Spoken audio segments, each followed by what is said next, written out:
Okay, the recording is also started. So if you find any kind of, if the voice is not audible or if the screen is not visible, please try to call me immediately. Okay. So the discussion was on top of what? So we started discussing about the function interface. So let's do a quick recap. And what is a function interface? It is a functional interface which was introduced in JDK 1.8 version. So it is available in this package, and you have only one abstract method, which is apply method, and this is how the declaration looks like. This is how the declaration looks like for the function interface. It always accepts two arguments. The first argument refers to the input type. The second argument refers to the return type. Right? Unlike predicate interface, which expects only one argument, because for the predicate, the return type is always boolean. It is always fixed. But however, for the function, the return type is a variable one. It depends upon the actual requirement. If you keep changing the requirement, you can keep changing the return type. So it depends upon our requirement actually. So you have you have an option to ensure that you are using the return type as per your requirement.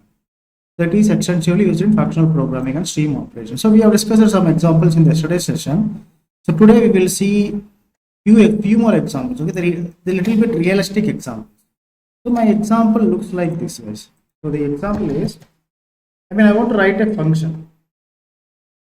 Okay, I want to write a function. I want to write a function.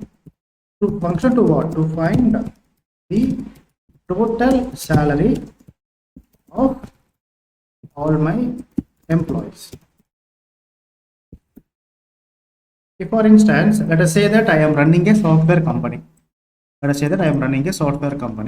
So this is the name of the company. The name of the company is, let us say that the name of the company is ABC company. Okay, I have just started a software company. So the company name is ABC company. I have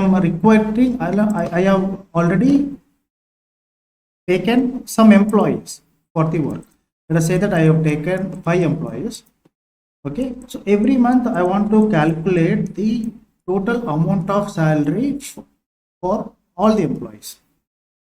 Okay, me as a CEO, I want to calculate, I want to find the total amount of salary that I am giving for all my employees.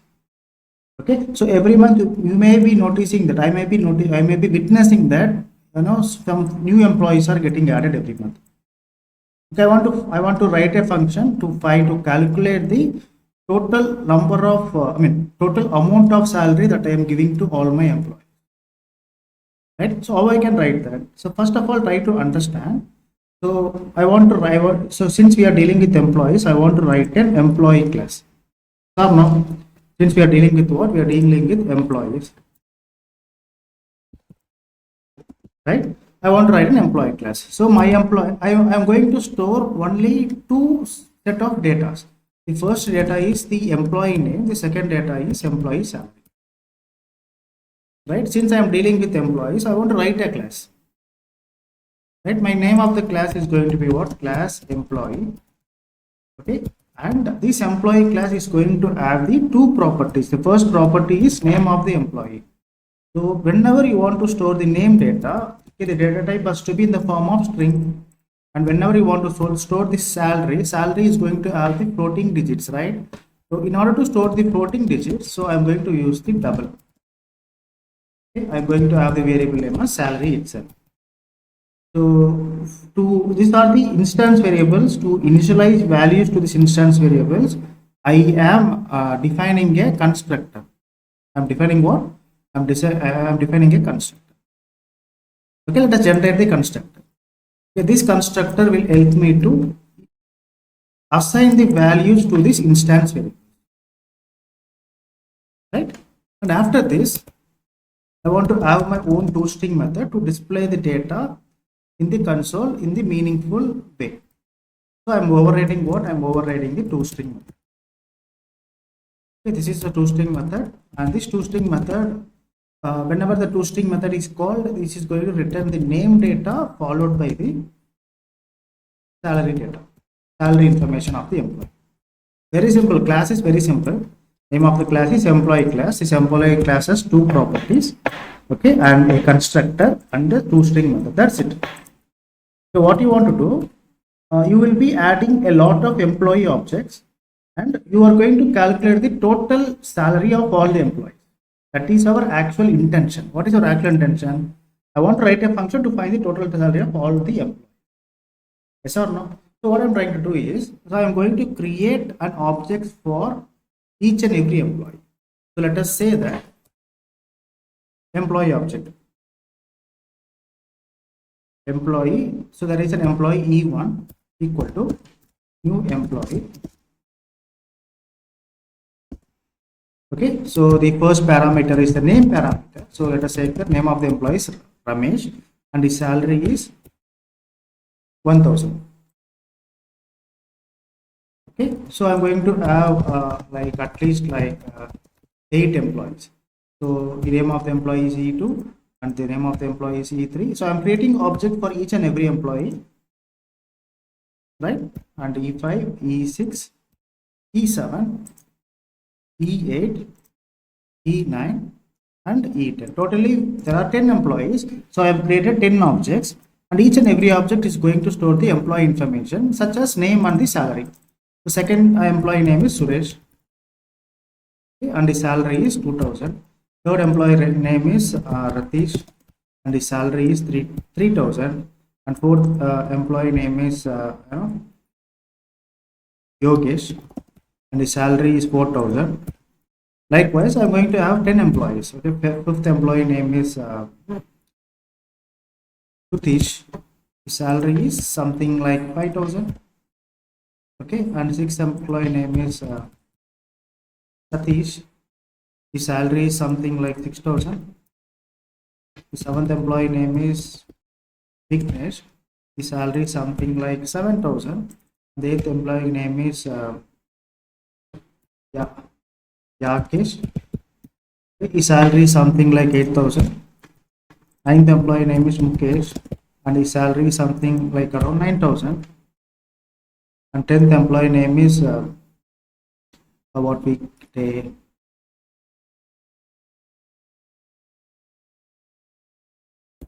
Nakesh. His salary is 10,000. Okay, so I have created 10 employee objects, right? So what my intention is, I want to find the total salary that I'm giving to all the employees. Okay, by using a function, just by using the function concept, I want to find the total salary that I'm distributing to all the employees. After this, what I want to do is, I want to store all these objects in the array list. So this array list is going to accept the employee type as the argument and the list equal to new array list. So by now you got to know what are the things that are happening behind the scenes. Okay, this is the actual data that I have with me. I don't ask me what are the things that are happening behind. This is the actual data that I am having with me. So behind the scenes, how many objects are going to get created? At least 10 objects will be created. Yes or no? Like this, you have what? How many objects? 10 objects. For each and every employee, objects are created, right? Totally 10 objects will be created. So totally we have 10 objects, right? And this is E1, this is something like E2, this is something like E3.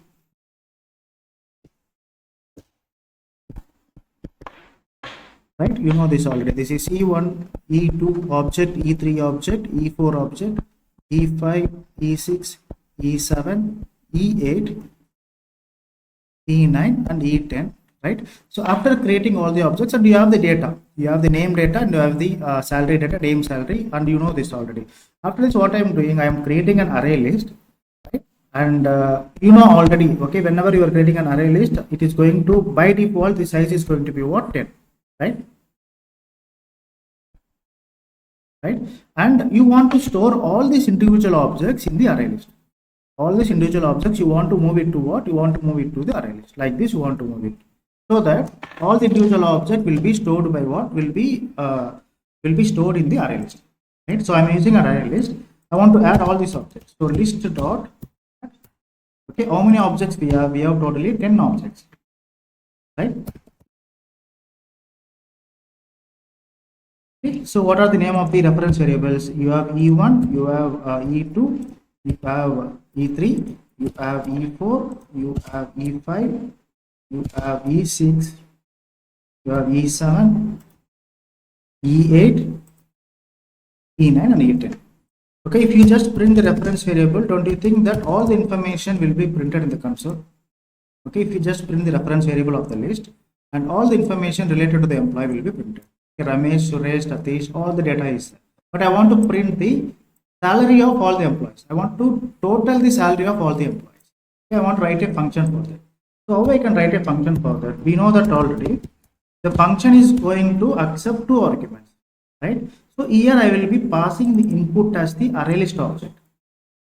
Okay, my input type is going to be array list employee. My return type is going to be what? This total, I want to total the salary. I want to sum all the salaries. So my return type is going to be what? The double type.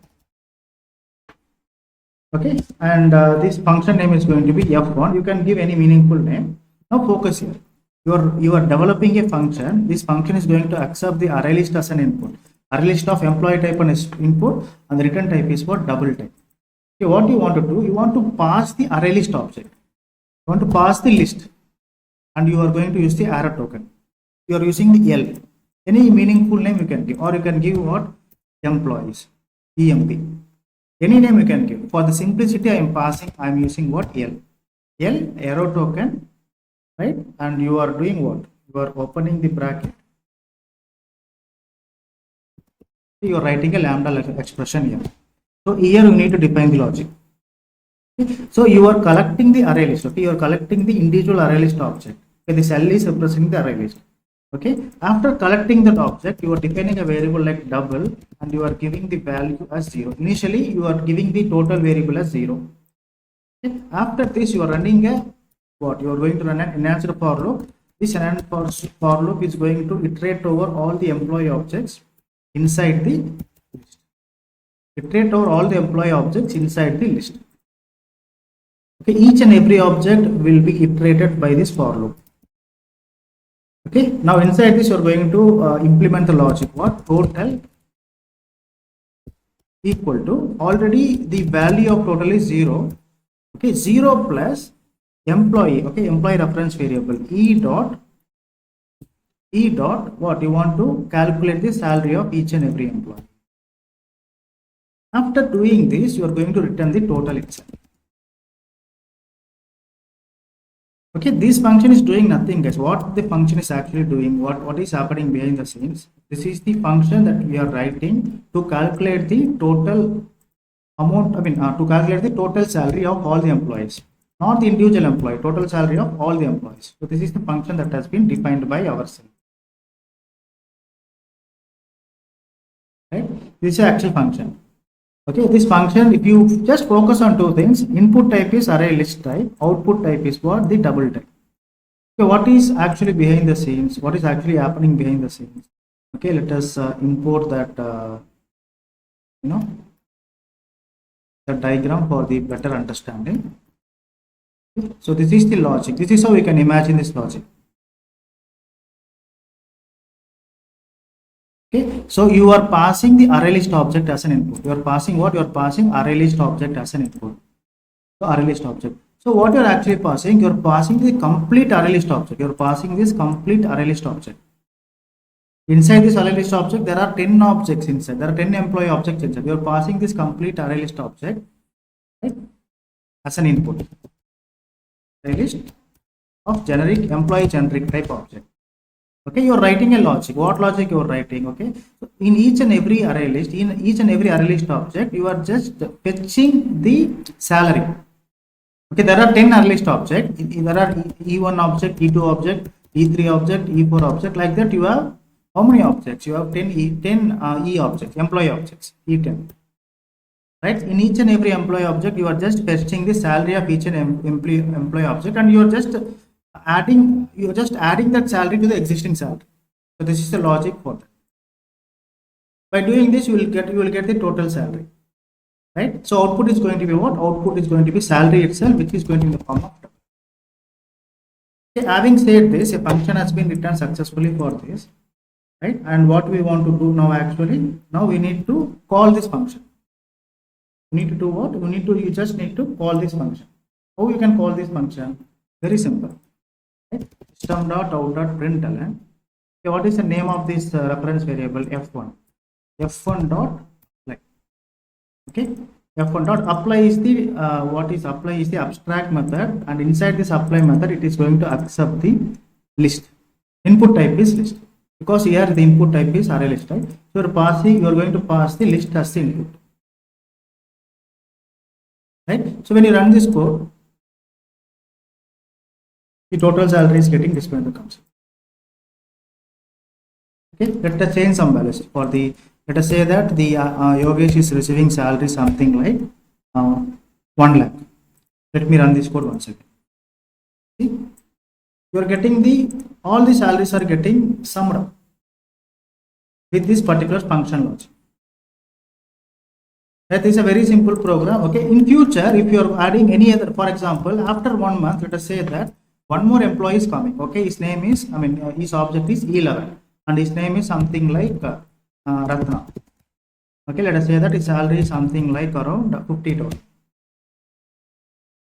Okay, and if you run this code, okay, the Ratna salary will also be counted. In future, if you add any other employees, the moment you keep adding the new employees, okay, the salary will be affected, right? You will get the actual salary of total number of employees. In the real time, you will get this. Are you getting this? So this is a simple way to write a realistic example by using the function. Okay, now my requirement, my second requirement. Okay, now I have observed one thing. Okay, so I thought, since being a CEO for a particular company, I thought some employees are getting less salary. I want to give some increment for those employees. So I want to write a program. I want to write a program. I want to write a program to perform the salary increment for the employees who are receiving salary less than 5,000. Okay, I should give increment like something like 1,750. So the people whose salary is less than 5,000, I want to give some increment, like they should receive salary. I want to add this amount to their salary. How I can achieve the code by using the function. So just understand one thing. First, I need to identify something here. I need to find the employees who are receiving salary less than 5,000, whose salary is less than 5,000. For this conditional check, this is a conditional check, right? For this conditional check, I want to write a predicate first. I want to do what? I want to write a predicate. Okay, let me remove this logic. Okay, now same object I am taking. Okay, same list of employees I am taking. First, I want to write a predicate to find the list of employees. Predicate. Okay, this predicate is going to accept the employee type. Okay, P1. I want to write a predicate to find the list of employees whose salary is what? Less than 5,000. Salary is less than 5,000. Okay, this predicate will help me to fetch all the employees whose salary is less than 5,000. So after getting this employees information, I need to increment their salary with the amount of 1,750. That is the actual requirement, right? 1,750. Okay. For that, I want to write a function. I want to write a function for that. How I can write a function? Okay, this function is going to accept two arguments, which are the employee arguments itself. Employee, right? And this is F2. Let me take the name of the employee. The name of the reference variable as F2. Right? So object is employee object, EMP. Okay, arrow token. I'm just writing a typical lambda expression here. Okay. So E dot salary. I will be getting the salary information firstly. E dot salary equal to E dot salary plus 1,750. Okay, after getting the, not here, here it is emp, right? So emp, I need to use the same reference variable. After using this, I want to return the salary itself.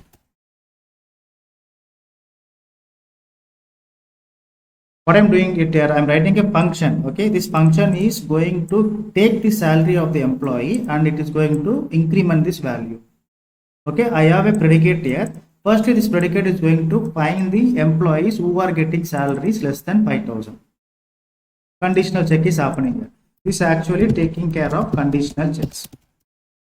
Conditional checks. After taking care of conditional checks, you are writing a function to give the actual increment. You are writing a function to do what? To give the actual increment. Okay, how you can actually do? Take a for loop, right? And inside the for loop, this for loop is going to accept the type as employee E1 inside the list. Okay. So let us take that, say something like employees. We are trying to fetch each and every employee name inside the list. What if this list is nothing but this list? You have 10 employees, right? So you're trying to fetch each and every employee first, and you're going to do some kind of manipulation. First, you want to retrieve the employees whose salary is less than 5,000. For that, you are using this predicate. Predicate, the reference variable of the predicate is p1 dot. For the predicate, the name of the method is test method. Okay, you are going to pass the employee objects to filter the employees whose salary is less than 5,000. Okay, it is taking care of the conditional check. Okay, once this condition is satisfied, you are giving the actual increment. Right? What you are doing, you are just using the function method. Okay? You are just calling the apply method on top of the function. Okay, and this apply method is going to accept the same argument. Right? Once after doing this, if you print the employees, okay, employees before applying this function and employees after applying this function. Let us try to find the changes.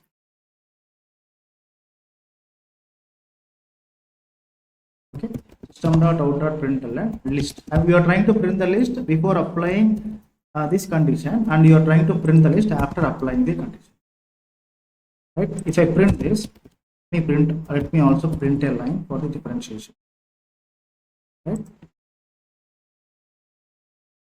Now you see, before this, the salary of Ramesh is 1,000. 1,000 is less than 5,000, right? So you are incrementing it to what? 1,750. Incremented. Today's salary is 2,000. Incremented it to 1,750. Just add 1,750, you will get this. Ati's salary is 3,000. 1,750, you are getting this. Yogesh salary will remain same because it is more than 5,000.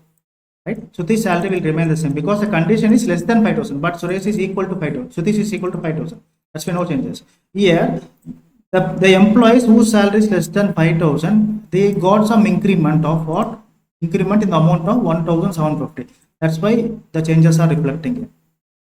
If you want to give another condition, like if the employee salary is lesser than or equal to 5,000, then Sutish will also come into the picture. Right? Now Sutish salary is incremented to 6,750 from 5,000. Right? Now you did what? You just combined two things here. Okay, you use a predicate to perform the conditional check, then you apply the function. This is how the function is written to give the increment for the employees whose salary is lesser than or equal to 5,000. Right? And you combine this and you try to run a for loop, enhancer for loop, to iterate over each and every employee. While iterating, you are just first performing the conditional check by using predicate, and inside that conditional check, once the conditional check is satisfied, you are applying the function. What is the function says? Function is giving the increment, predicate is performing the conditional check. This example is somewhat realistic, isn't it? Okay, I will send this example to you so that you can practice it. Let me copy this in the Teams.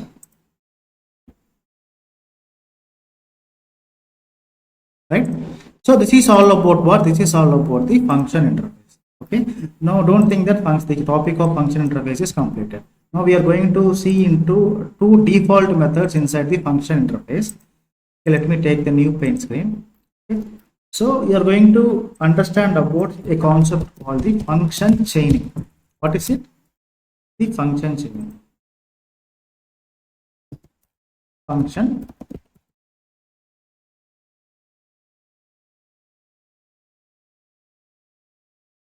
chaining. For example, let us say that you have two functions. You have created two functions. One is function f1 and the second one is function f2. Okay, you want to combine these two functions to create a complex function. You want to combine these two functions to create a complex function. If you want to achieve this, you can go for what? You can actually go for the chaining. What chaining? Function chaining. 1 minute.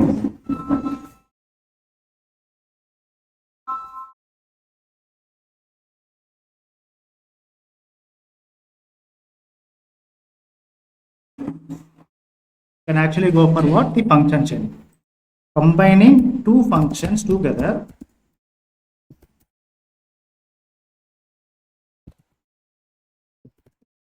to create a complex function.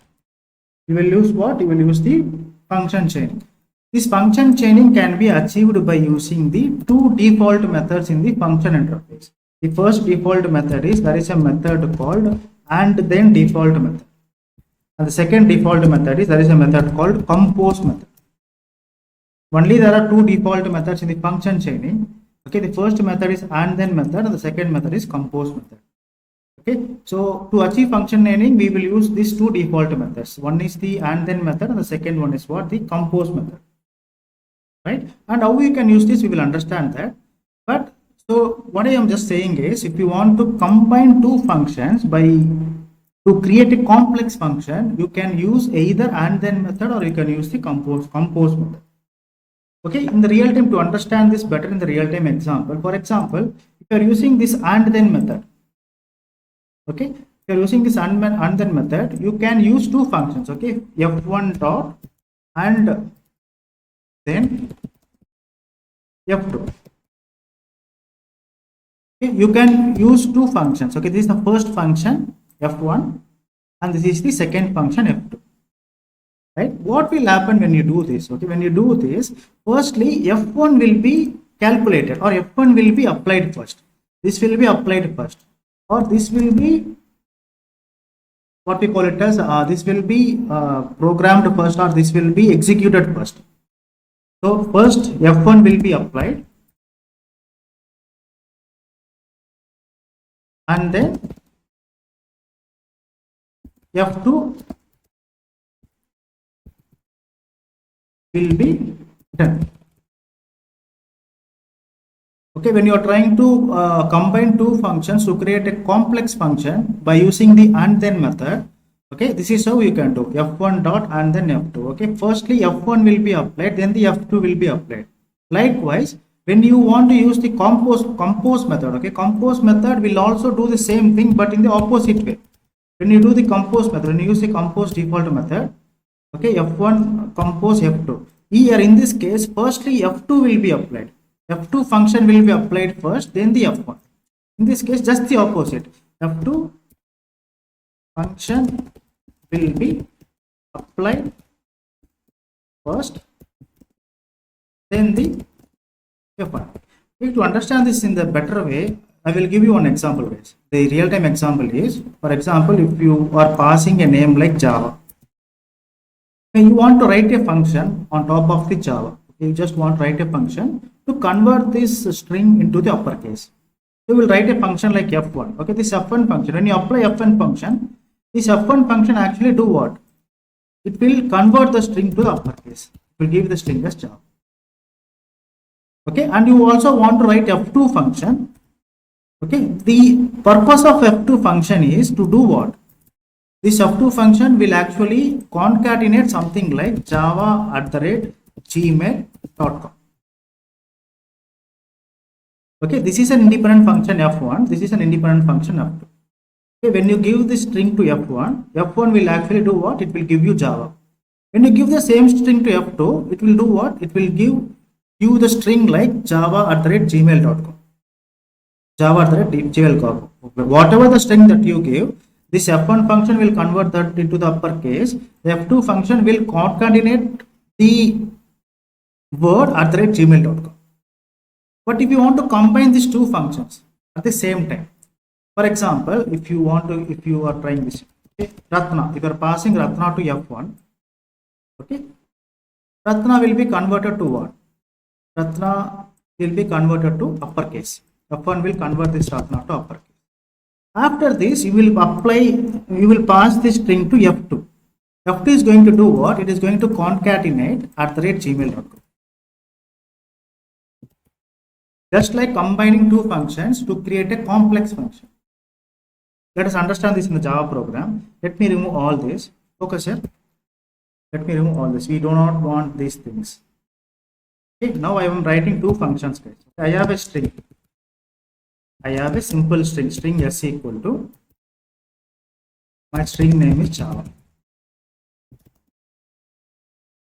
Okay, what I want to do, I want to write two functions. The name of the first function is, this first function is going to accept the string as an input and it is going to return the string, but my requirement is I want to convert the string to the uppercase letter. I'm writing a function f1, right? I'm passing a string. I want to convert that string to uppercase letter. Okay, function 1 is very clear. You pass any string, that string will be converted to uppercase.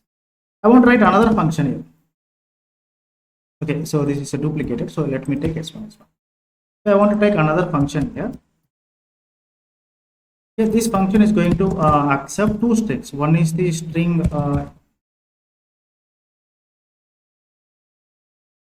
two string. This is f2 equal to s2 comma s2 dot.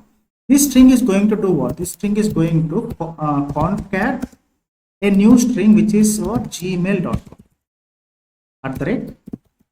@gmail.com. So I have two functions. First function, okay, if you give Java to this function, it will convert, it will give you capital Java. If you give the same Java to this function, it will give what? It will give Java @gmail.com. So far things are good. So my intention is I want to combine these two logic. I want to do what? I want to combine these two logic.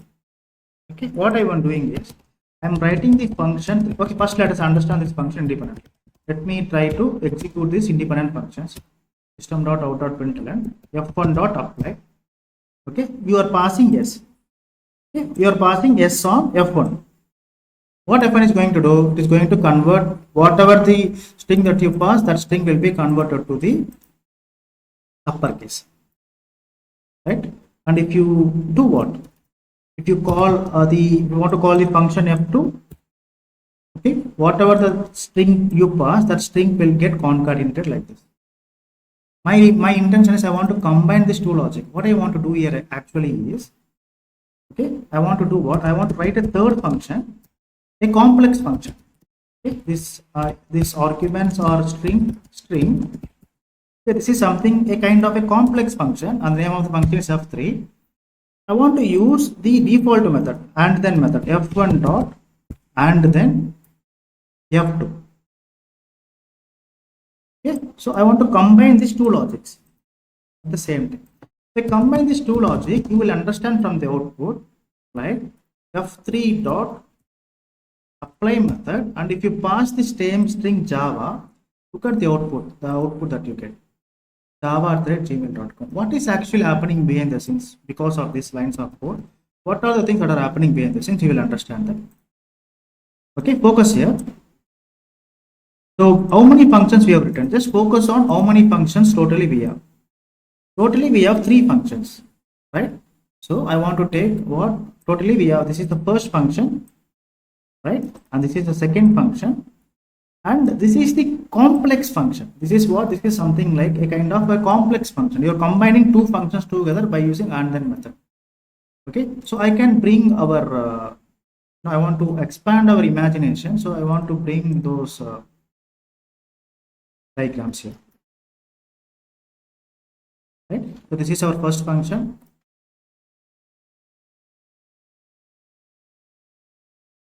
Okay, this is our first function and this is our second function, isn't it? So this is what? This is F1. This is F2.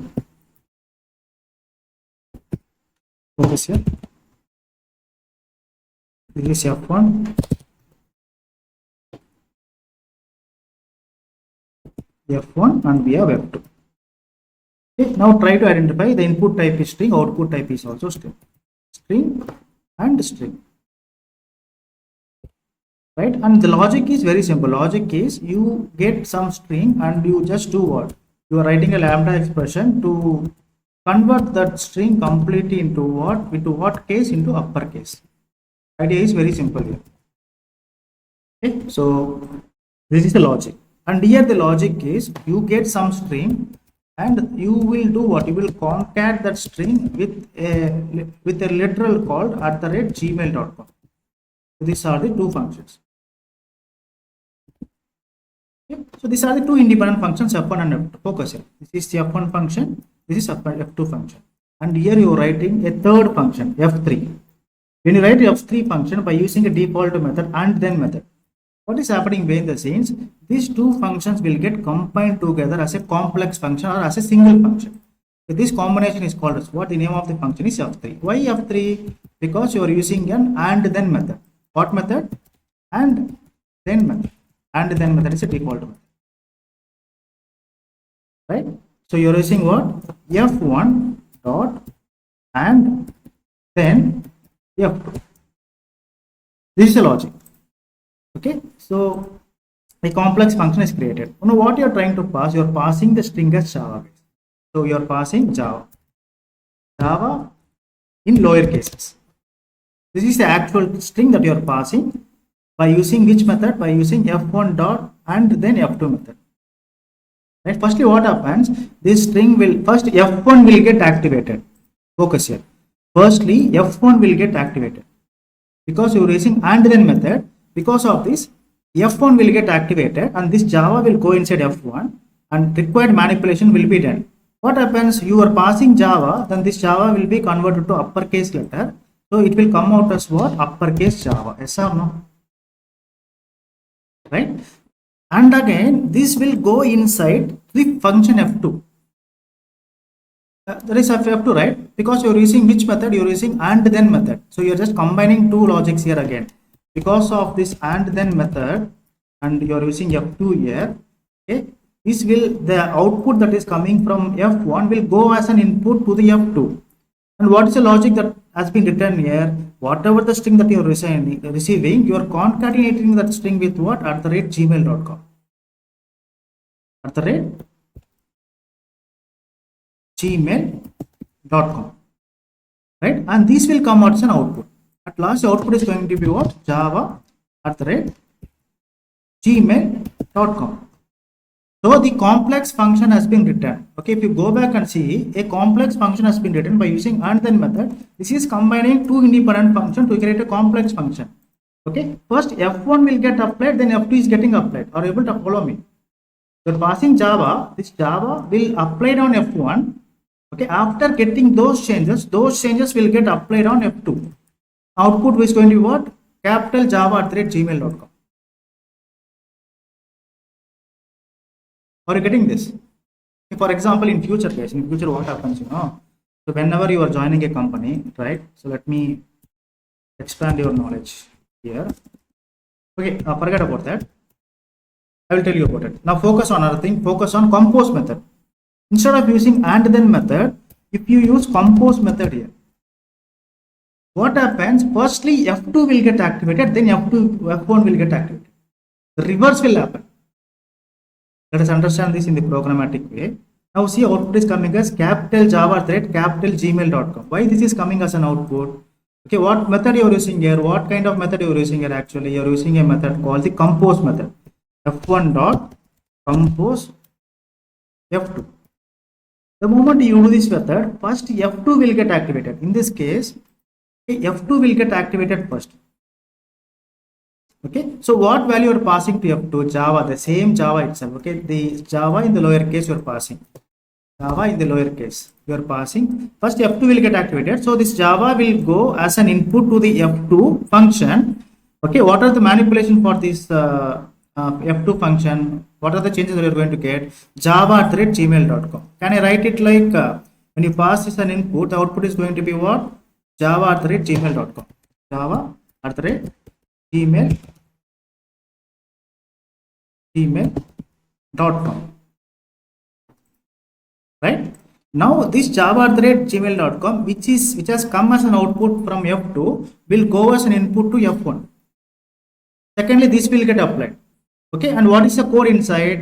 Everything has to get converted to uppercase letter. Everything is lowercase here. So when you are receiving an output will be in the form of java@gmail.com.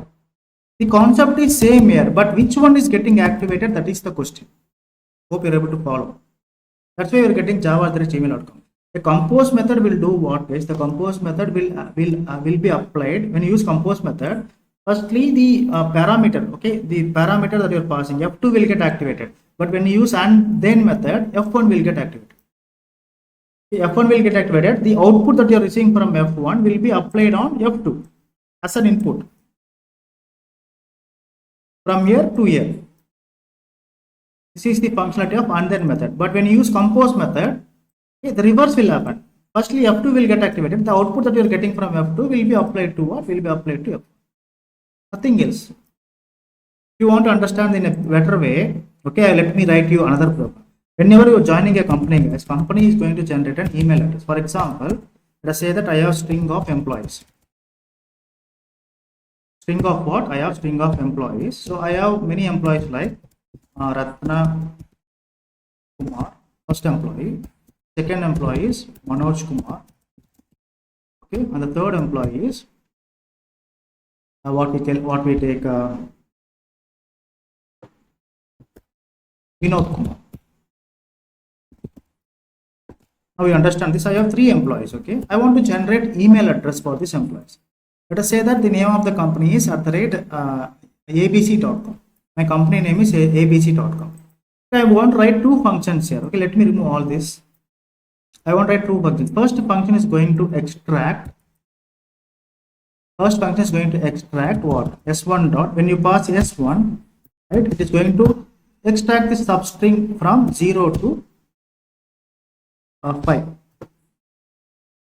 Okay, I'm writing a second function. Second function is going to do what? Second function is going to concatenate @abc.com. ABC is my company name. Okay, I'm writing a third function, a complex function. I'm writing a third function, which is a complex function, to combine the first 2 independent functions. Right? The name of the function is F3 function. F3 equal to F1 dot and then F2. Okay, what exactly happened behind the scenes? If you run this code by using the enhanced for loop of string type employees inside employees. Okay, I'm calling what? Enhanced for loop, and I am calling the complex function, which is F3 dot apply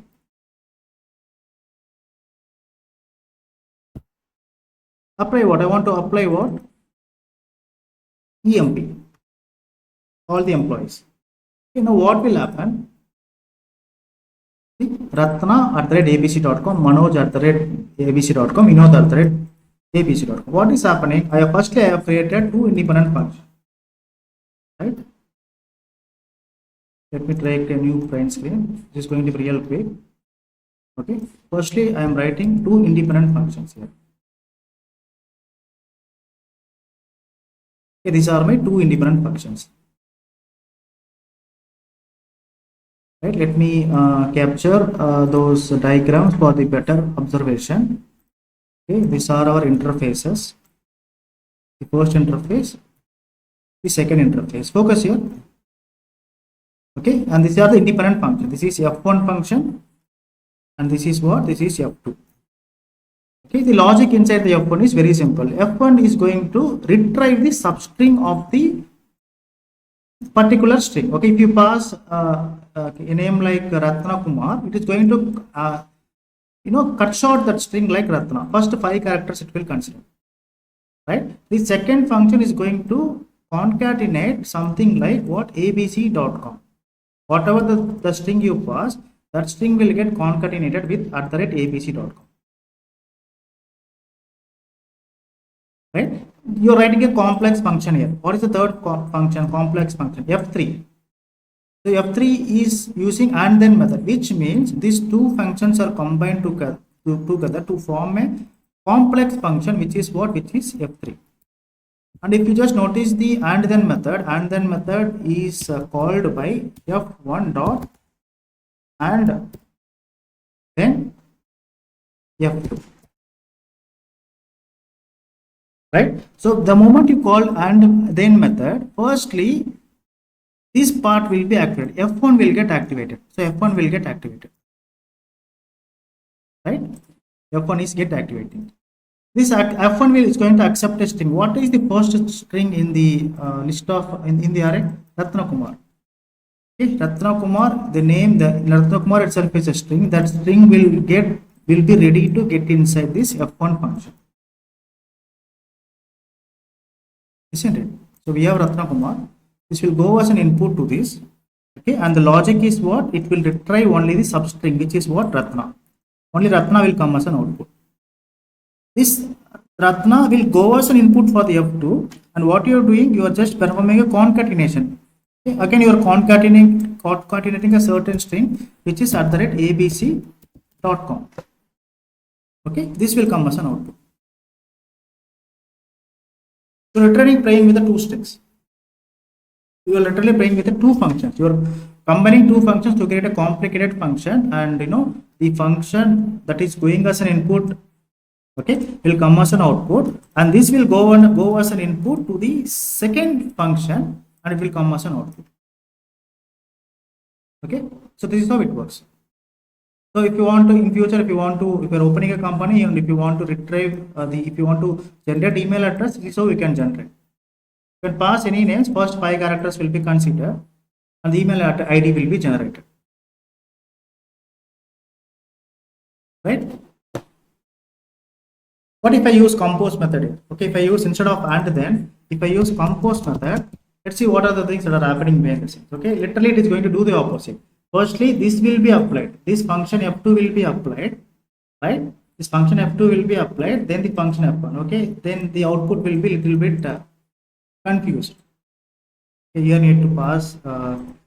Okay, f3. See, output is going to be remaining this Ratna Manoj Vinod. You're not getting the proper output because this is getting activated first and this is getting activated second. Right? So in this example, andThen is the ideal method. andThen is the ideal.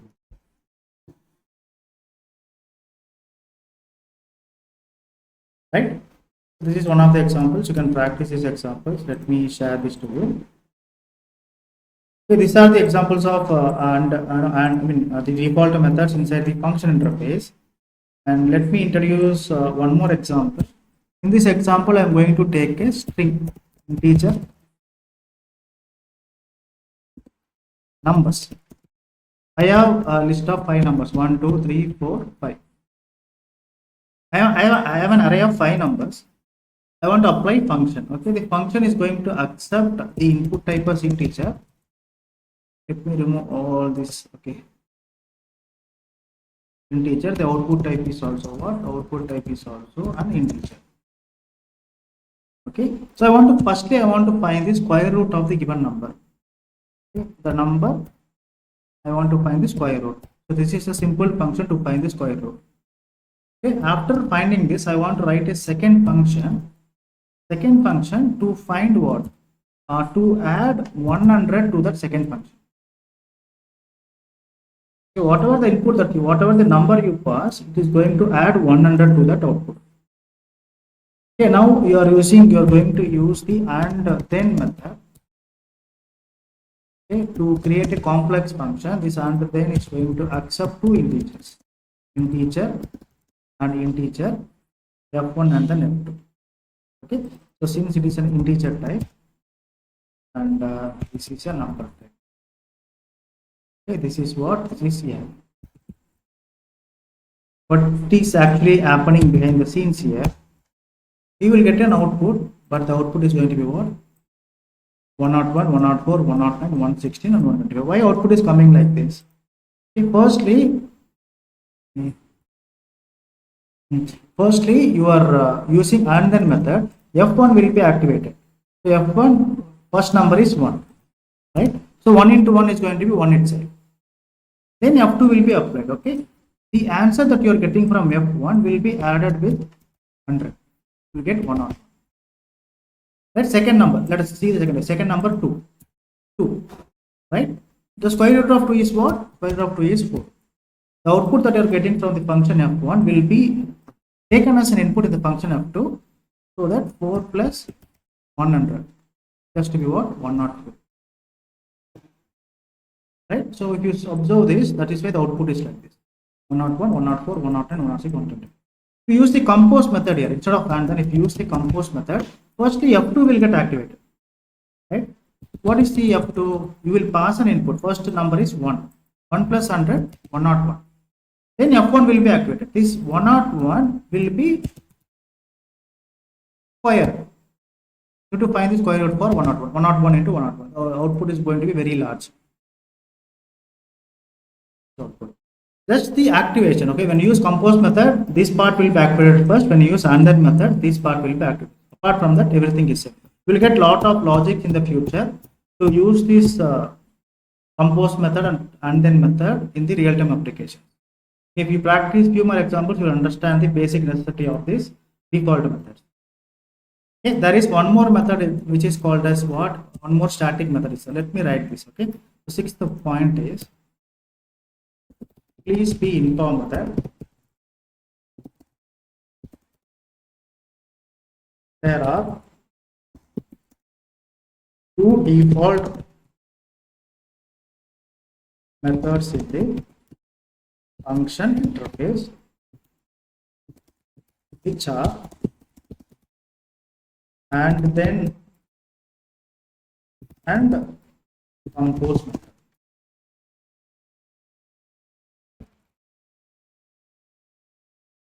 They are used to write a complex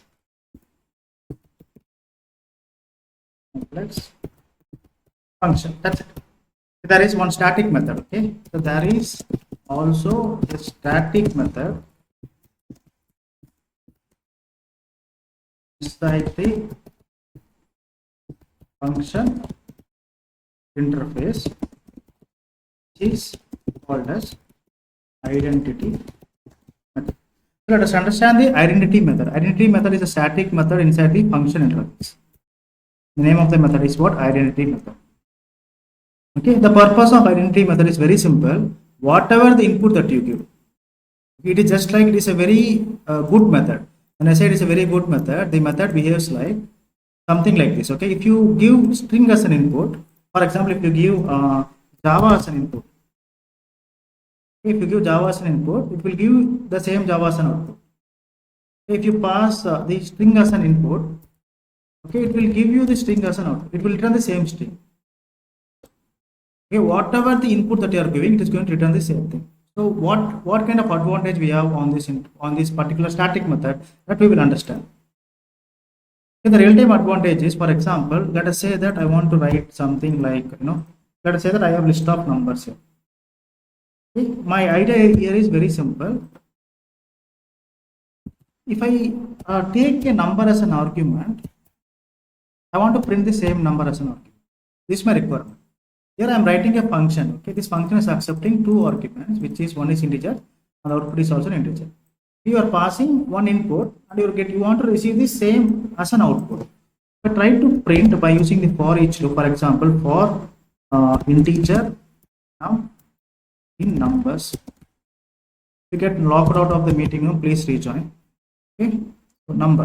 So this is a number. System.out.println. And if you want to apply this function, f1.apply. Okay, now, okay, whatever the input that you pass, you passing 1, 2, 3, 4, 5 as an input, you want to get the same thing as an output.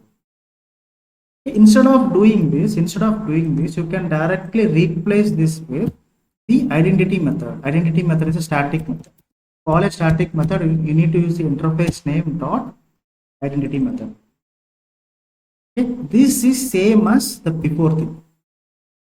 You can either do this or else you can directly do this. I equal to get the same input or return the same output. If this is the requirement, you can use the identity method, which is going to do the same thing. There will be no difference in the 1, 2, 3, 4. We will be using this in many cases in the stream APIs concept. For the better understanding, in the future class, we will understand more about this identity method. The future classes. To understand what, we will understand more about this identity method. For now, the purpose of identity method is whatever the input that you pass, it is going to return with the same input as an output. For example, let us say that if you have a string s equal to name of the string is Ratna. Let us say that name of the string is Ratna. We want to write a function string comma string. Okay, function is f2. Okay, and what you want to do? You want to call the identity method on top of this function. Okay, system.out.println f2 dot applied. If you pass Ratna as the string, the output should be what? Output should be Ratna itself. If you pass Java as the string, the output will be Java. Whatever the string that you pass, you will get the same output. Its importance, I mean, this complete utilization has not yet happened, but there are some places where you will utilize this functionality. Till that time, we may be thinking like, okay, this is a useless static method, but it is not useless. There are many places where you will use this. For example, if I have some time, let me do this. Let me take array of string s equal to Ratna Kumar, okay, Vinod Kumar, and the third string is, I want to take the third string as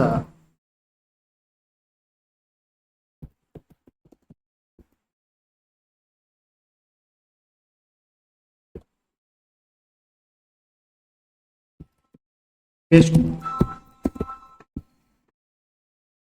Give me a minute.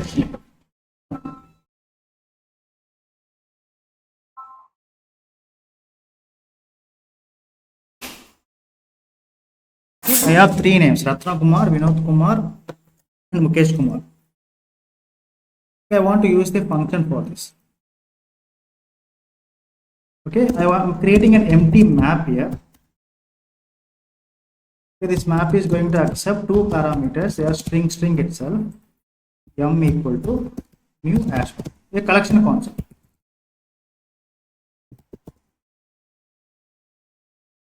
I want to use a map.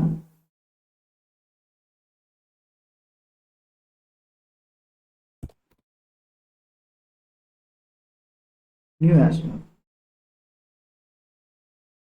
Okay, let me now what I want to do is I want to iterate over this array. So I have written a function first. Okay, name of the function is f2, and this is going to use the identity function, which is going to return the same image. If I pass Ratna Kumar, the Ratna Kumar will be displayed in the console. Okay, whatever the input that you pass, you will get the same thing as an output.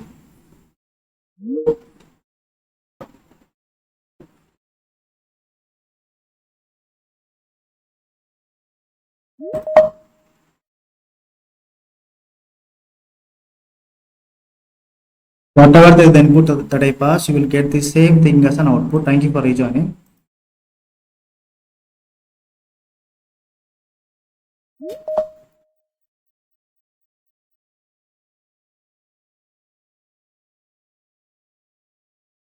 Okay, now I want to use the enhanced for loop to do some kind of manipulation. Okay, let me write two functions here. The first function is going to take a string as an input.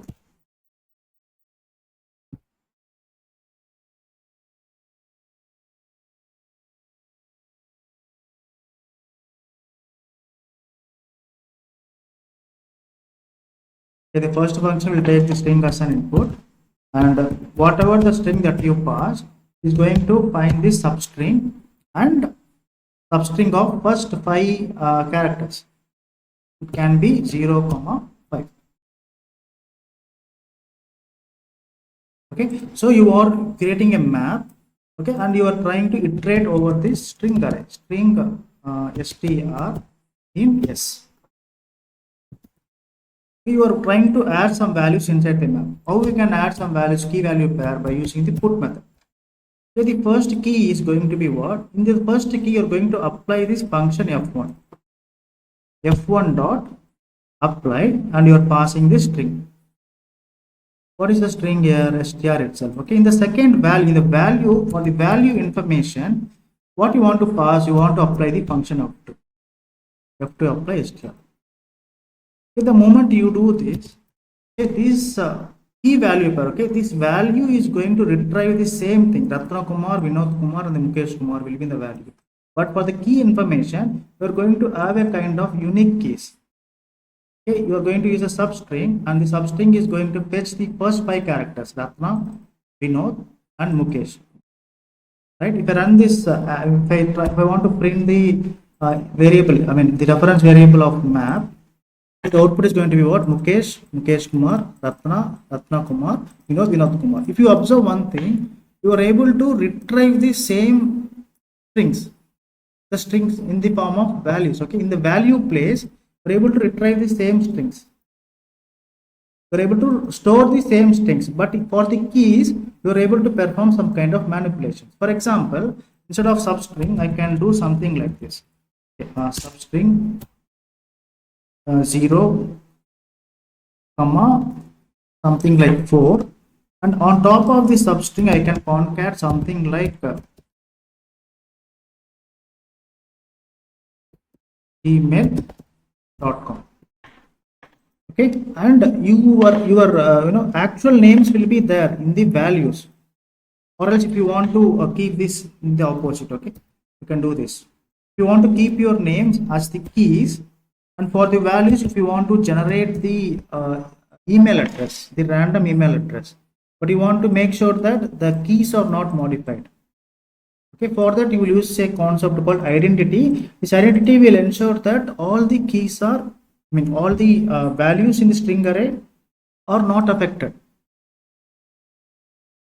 See, Mukesh Kumar, value is not affected, but modification is done. Muki gmail.com, Ratna Kumar, Rath gmail.com. Okay, I did not add this at the rate. Okay, now let me run this. You can perform operation like this for by using the by using the identity method. If you want to give some input, it will make sure that you will get the same output. To store the data, to store the actual data, and you can perform some modifications for the other data.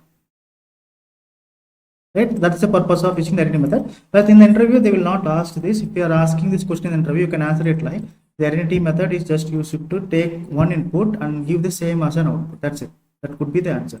Want to understand this method? Just revise this video for one more time, or else if you want, you can ignore this identity method. No issues. Okay, this is a little bit kind of high level. You will understand this better in the stream APIs concept. Future, I am going to take the concept of stream APIs. Over there, you will understand more about this identity. Okay. For now, the time is up.